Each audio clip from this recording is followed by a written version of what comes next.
Hey there, welcome to Summit Stories. Jonathan Musgrave at Steep here, joined by Tayvon Jackson. Tayvon, thanks so much for joining us. Excited to have you on Summit Stories here. Hey, I'm excited, man. I can't wait.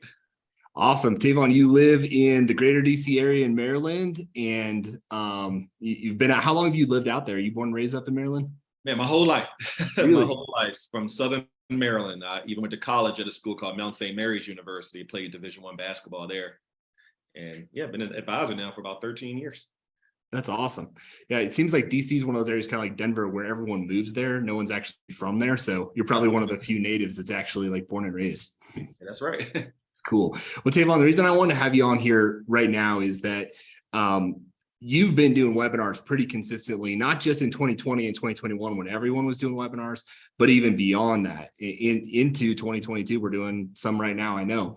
And you've been able to be productive with that. And I think that webinars for a lot of people have been a hard code to crack. Like advisors rely so much on being face-to-face and the rapport building and just like, kind of glad handing people. And taking that into the virtual world isn't necessarily second nature. And so I thought sharing some of your experience specifically with webinars would be really beneficial to our advisors. So I'd love to talk about that if it's cool with you and pick your brain. Yeah, let's make it happen. Let's do it. Cool. So tell me a little bit about how you got into webinars and then kind of through that process. Obviously, probably a new thing for you when you started, but you're still doing them now. Maybe tell a little bit about what your early experience was and then kind of why it is right now that you're still focusing on webinar marketing. Yeah, man. So before I even knew you guys, all my revenue came from like in-person seminars. And when COVID happened and the world shut down, I was like, man, like what am I going to do? Because all my leads were coming straight from in-person seminars. I wasn't doing radio, wasn't doing any TV. So when I met you guys and I realized that I can get the exact same turnout without having to book a venue, drive anywhere, set up a bunch of equipment, I can just be in my office or my house, which I'm in right now, and have the same exact results. It was like a no-brainer. So the first webinar I did with you guys, I think I had 150 RSVP'd. And the great thing about webinars is that you don't have to worry about a capacity issue. Mm-hmm. So I could have 500 people in there and it wouldn't matter because we're on a Zoom. So, and then afterwards, usually when you do a seminar and somebody doesn't show up, you got to keep calling them and trying to re-engage them. But Steep does a great job of automatically just sending them their recording. and that's great. So it's been a great first experience for me, man. That's very cool. Yeah, we're excited to hear it. One of the things you work with Alex on our team, he's your account manager, and he helps you kind of get campaigns launching off the ground. I talked to Alex before we recorded today, and I said, "Can you give me a list of all the webinars Tayvon's done? Give me his numbers, like how many people do we get signed up, how many people showed up?" And as I went through the data, one of the things that kind of jumped off the page to me is that your attendance rate is actually pretty considerably higher than a lot of advisors do that. Now, of course, we have our confirmation process of texting and emails. And I'm guessing that your team's doing stuff on top of that to supplement, but I'd love to hear a little bit about what does that process actually look and sound like from a consumer standpoint. I would love to say they see my face on the ad and the landing page, and they're like, I need to go ahead and sign up with Tayvon. But so we have a director of first impressions, kind of like our receptionist. And what she does is she calls everybody the day before. But not only does she confirm and ask them if they received the webinar link, but she asks them what their biggest question is. And so, for example, I do a lot of women's retirement seminars, and they may say, hey, I want to know if I'm going to get my husband's pension, or, hey, I want to know when's the right time to get Social Security. So when I actually do the event, I can customize my answers to basically what they want to know about. So when you call people out during the meeting, that actually helps your engagement as well. So my first impressions receptionist, Lily, she makes sure she calls everybody the day of. And yeah, our attendance rate has been amazing. It's been surprising. We had 150 our first one, and we probably had 120 that were actually in attendance. So it's worked for us. That's awesome. Everyone needs a director of first impressions for sure. That seems to be making a huge impact. Do you know a little bit more detail how frequently those calls are made? Is it just one attempt to call them, or are there multiple attempts to reach out? Yeah, so it's multiple attempts. Typically, once the seminar is over, what we do is we put them in our email campaign, but we try to follow up every 2 weeks. So if the first call is unsuccessful, because usually we get a lot of appointments scheduled at the event, but for some reason, somebody may have to hop off early or they couldn't watch the whole thing, whatever it might be. So we set it so that every 2 weeks we give them a call. Okay. And then before the event, is there just a one pre-event call that goes to each person? Yeah, just one pre-event call. So we called actually twice. We called the day before and we called the day of if they didn't answer. Okay. So eventually the goal is to get a response, either I'm coming or I'm not coming, from each and every person. And if they are coming, we want to know, hey, what's the biggest question? What is the one thing you want Tayvon to go over, so that I know and I can customize my presentation for that. That's awesome. And one of the things I tell our sales team when they're talking to advisors is anytime you're selling something or explaining or teaching, you're usually the one talking all the time. I'm like, it's very important to ask people questions because someone's going to tell you exactly how to sell them. If I say, hey, Tayvon, what sort of stuff are you struggling with in your business right now? And you start sharing things with me. Well, now all of a sudden I know if I've got a solution to that problem, then I can speak directly to that. I know exactly how to sell you. So that's kind of a cheat code there, doing that in the confirmation process so that you can really deliver on those questions when people are asking. This isn't something I prepped you for, so kind of an ad hoc question here, but what, like these days, what sort of things are you hearing from those responses? What's the number one thing you're looking to get from the webinar? What are those questions that people have coming to the webinar sound like right now? Yeah, so what I've found out is that most people, they only have a growth plan. And what that means is that they've accumulated 401ks, IRAs, but their biggest question is it going to be enough? So it kind of factors in what we do on a daily basis, because my job is not, I never promise I'm gonna grow your money, but I can put a plan together to make it last forever. So most of the questions are like, hey, I don't have a pension, or hey, I'm not under the old government system where I get 80% of my income. So I'm concerned as if my money's gonna last me forever. And then that's like, well, that's perfect. That's exactly what we There you do. go. Makes it easy. So that's most of the questions. And then also, like, I don't know when to take Social Security. You may get a couple of one-offs, like I have Medicare questions, but we'll talk about it later. But our process is the same for every single person. Okay, that's awesome. Very good insight. Thanks for sharing that.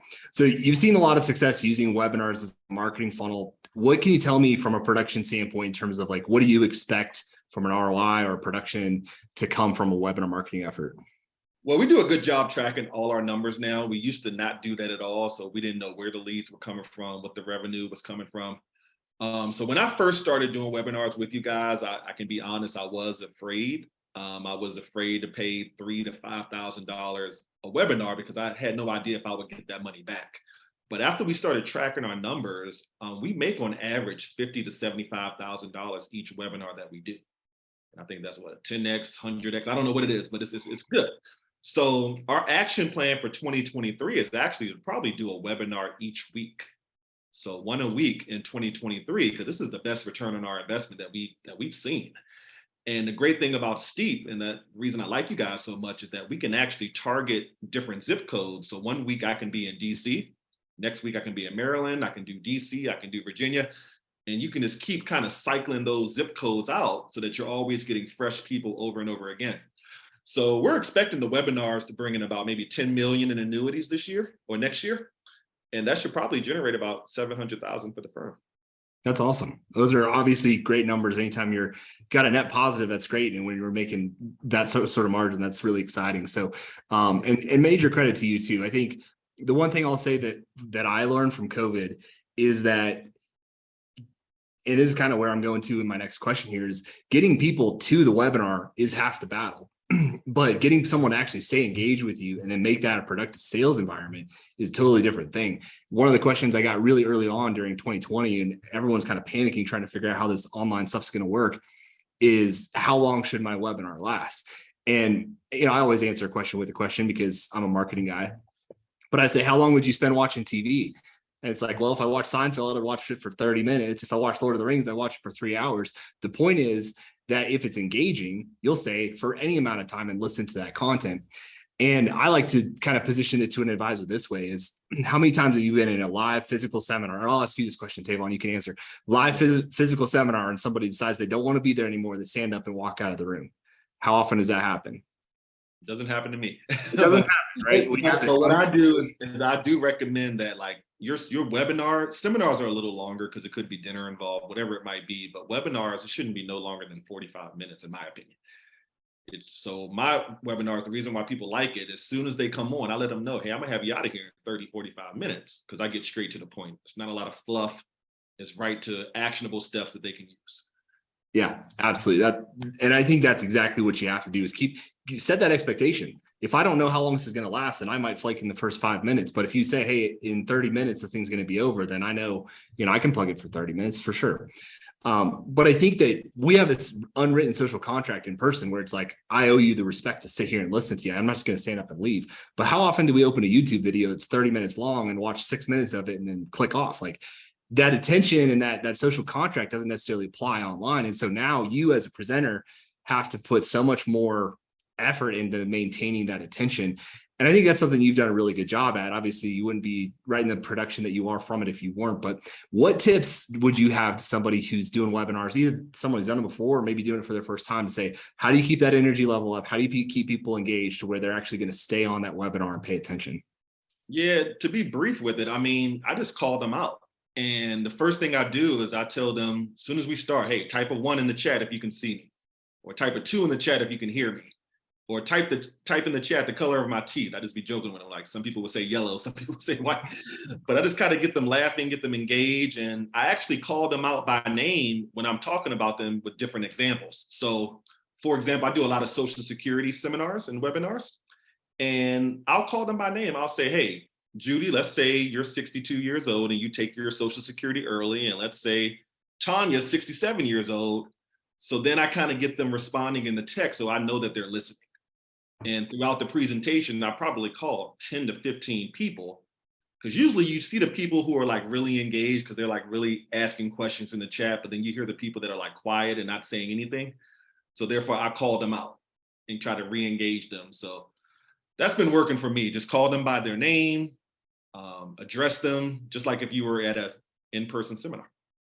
Yeah, I think I see a consistent theme here of like, you're letting people know confirmation calls during the webinar, the way you interact with them in chat.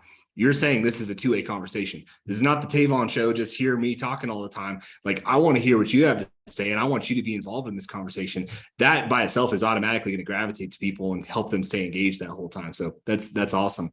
And that's when you get the best engagement is from the questions. So if somebody asks a question like, hey, well, when do I have to take money out of my 401k? And you can address them like, hey, Mrs. Jones, 72 is the age you need to take it out. If you don't have an income strategy, you could pay a lot of taxes. So like, you got to address each question, because that's when I get most of the appointments, is from the questions. So yeah, I think, to underscore and just draw a little bit of clarity here, we offer webinars in a variety of different ways. We can do them on demand where it's recorded. We can do them live. You're always doing them live. You wouldn't be able to have this sort of interaction with people unless you were doing it live. So I think that's a super, super important thing to draw away from this, is you can't really replicate and BS your way through this like two-way conversation if it's a recording. And I mean, you probably know this, but I would guess people sense that and they know like, this is not a recording. Like, I'm actually talking to Tayvon right now. That's the way to do it. Yeah. Do you have any specific tips or things that you're very intentional about when you're actually giving your call to action during the webinar? I think that's something I see advisors kind of trip up on sometimes. It's like, we're so excited about training and teaching this topic that it's almost like the one thing we really want, which is click the button and schedule an appointment. We forget how to position that. But I'd love to hear, what's your strategy for setting appointments in the webinar? Yeah, it's very simple. I'm just very, very honest. And you hear a lot of advisors say, oh, it'll just be a quick 15-minute phone call to answer your questions. There's no commitment. But I tell them the complete opposite. I let them know like, hey, the reason I'm doing this is because I want you to become a client. And I know I'm not fortunate enough to work with every single one of you, but if I can give you 1 or 2 tips and it can change your life and it makes sense, I want you to be a client. Like, that's the reason I'm paying. The reason we got your names and numbers is because we want you to become a client. And I say the same thing for dinner seminars. I let them know like, hey, some of you guys are just here for the food, but the goal is to get you as a client. So I think if you're honest with them, then the people who schedule the appointment, that they're actually serious. You don't want people just scheduling just to ask you a Social Security question or a Medicare question. You want somebody to call in if they need a second opinion on what they're doing, or if they just have no clue and they just need a financial advisor. So honesty is the best way to go. There you go. I think people buy authenticity, and like this varnished perfect view we try to put out there all the time. Sometimes it actually turns people away. So I love that. I love that perspective. You touched a little bit earlier on some of the process that you put in place after the webinar. Do you have any gauge or off the top of your head know like what percentage of the appointments you get from the webinar will happen actually scheduled live versus how many of those are you pulling out through your post webinar follow-up? Yeah, I would say if I could break it down in numbers, I would say about 80% comes from at the actual webinar, and about 20% comes from like the follow-up from our team and also the follow-up from you guys. Okay. You send in the reminder email, you send in the recordings, and they may watch it or may watch some of it. Maybe one day we can even try to chop it up a little bit and have like a best of the webinar. Right. So get the highlights and the highlighted points, so it can be like a 10-minute recording. That would be pretty cool. But yeah, what we do is after the webinar, we enter all the prospects, as I mentioned, in our email campaign so that they get our updates on the market, they get our news segments that we continue to do. And also for all the people who didn't schedule an appointment, the best answer that we can get is a no. Okay, I would rather get a no versus a maybe. So our director of first impressions, what she does is she calls everybody, she thanks them for coming to the webinar, and then she asks them, hey, is there anything that we can do to add value to what you're already doing, and would you like to work with us? And either they say yes and we schedule the appointment, or they say no and then we're good. Yeah. But I hate the maybes. I don't like maybes. I like, hey, yes and no. Let's So, do it. Exactly. yeah. Very good. So a question I get oftentimes about webinars or seminars is a lot of the turnkey content that we create and we give advisors to present. A lot of times it's very topical in nature. It talks about Social Security or talks about tax, talks about specifically women in retirement. And, obviously when you're point of sale, you're not necessarily so niche into one of these specific topics, and making that turn from like a topical educational presentation into your ideal point of sale can be a little bit of a challenge.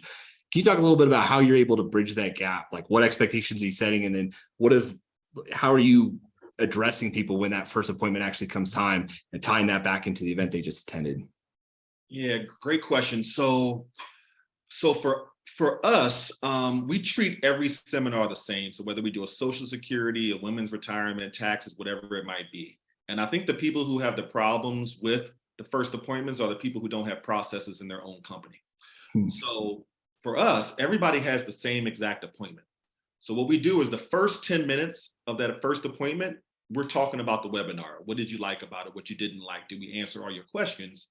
But then the rest of the meeting is the same appointment. We go through our process. We have a 5-step process that we go through. And anybody over 250,000, because, and one more thing, I don't do the first appointments. So I don't do the first appointment, somebody from our team does. Because I want to make sure that the people that I'm sitting in front of are only qualified people. So anybody 250 or older, or over, I'm sorry, they go to me. Anybody 100,000 to 250, they go to my junior advisor. Anybody under 100,000, unfortunately, we let them know that a lot of the strategies that we use, it has to be at least $100,000.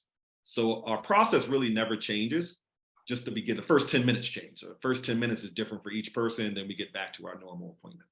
Yeah, I love that process. And one of the things that's, I don't know if it's necessarily a struggle point, but sometimes from a marketing standpoint, we don't control everything about who sees the ads, who signs up, who's going to show up. We're doing our very best to get impressions, get clicks, get conversions. But, and of course, we use the best of our ability to target the right people. But sometimes I feel like advisors maybe stumble or put too much emphasis even on what is the quality of the leads that we're getting. I think what I hear you saying is like, we greet people with open arms, and we say, we're not putting qualifications on the calls. We're not putting qualifications on the webinars. You're even letting people come in and actually have a meeting with you. And then at that point, you're qualifying people and making sure you're investing your time from that point on with the ones who are really, really worth your time. I think that changes the dynamic that clients sense. And if it's like, oh, well, who are you and how much money do you have right out of the gate? I think you probably end up turning away as many qualified people as you do unqualified people. Is that kind of how you view that, or kind of how? Yeah, I mean, it's a mixed bag, because when I first started doing the webinars, I did all the first appointments because I was a small team. And you would have people come in, call you, talk to you for 30 minutes, and they just want to do Robinhood. They want to invest in Robinhood stuff. Yeah. So eventually I got to a point where the team got bigger, and then I started valuing my time. So I said, hey, before I speak to everybody, let's at least make sure they have a legitimate question that we are able to help out with. Mm-hmm. So my junior advisor, she does all the first appointments, and then we kind of segment them to 250 or higher, or 100 to 250.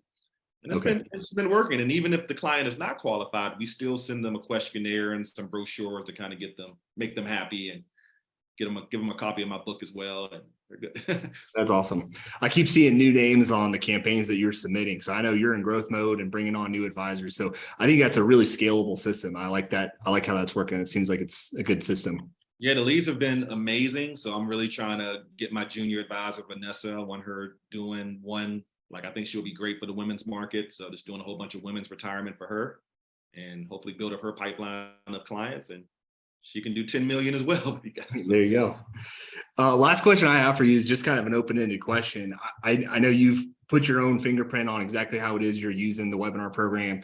You've learned a lot through the process.